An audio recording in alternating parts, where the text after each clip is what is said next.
Hey, there's a famous quote saying, "The secret of getting ahead is getting started."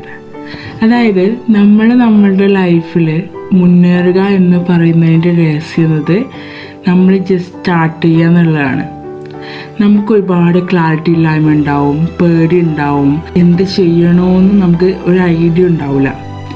പക്ഷെ അങ്ങനെ നിൽക്കുന്ന ഒരു ടൈമിൽ നിങ്ങൾ അതിന് വേണ്ടിയിട്ട് ഒരു സ്റ്റെപ്പ്, അതൊരു ചെറിയൊരു കാര്യമായിക്കോട്ടെ, ഒരു മൈന്യൂട്ടായിട്ടുള്ള കാര്യമാണെങ്കിലും നിങ്ങൾ ആ ഒരു വലിയ കാര്യത്തിനുകൊണ്ട് ചെറിയ സ്റ്റെപ്പ് എടുത്തു വെച്ചിട്ടുണ്ടെങ്കിൽ അതാണ് നിങ്ങളുടെ ഏറ്റവും വലിയ ലൈഫ് ചേഞ്ചിങ് മൊമെൻ്റ് എന്ന് പറയുന്നത്. ആ സമയത്ത് നിങ്ങൾക്ക് ഉണ്ടായിരുന്ന ഫിയർ ഇല്ലാണ്ടായി തുടങ്ങും. നിങ്ങൾ ക്ലാരിറ്റി ഇല്ലാണ്ടാണ് തുടങ്ങിയിട്ടുണ്ടെങ്കിൽ ആ ക്ലാരിറ്റി വന്നു തുടങ്ങും. എന്ത് ചെയ്യണമെന്നുള്ളതിനൊരു പ്ലാൻസ് നിങ്ങളുടെ അടുത്തേക്ക് വന്നു തുടങ്ങും. സോ സ്റ്റക്കായിട്ടാണ് നിങ്ങൾ ഈ മൊമെൻറ്റിൽ ഉള്ളതെങ്കിൽ ജസ്റ്റ് സ്റ്റാർട്ട് ചെയ്യും. ഒരു കാര്യം കൊണ്ട് ഒന്നും ചെയ്യാണ്ടിരിക്കുന്നതിനേക്കാളും എത്രയോ വലുതാണ് ആ സ്റ്റക്ക് മൊമെൻറ്റിൽ നിങ്ങൾ അതിനു വേണ്ടി സ്റ്റെപ്പ് എടുക്കുക എന്ന് പറയുന്നത്. So all the very best. Thank you.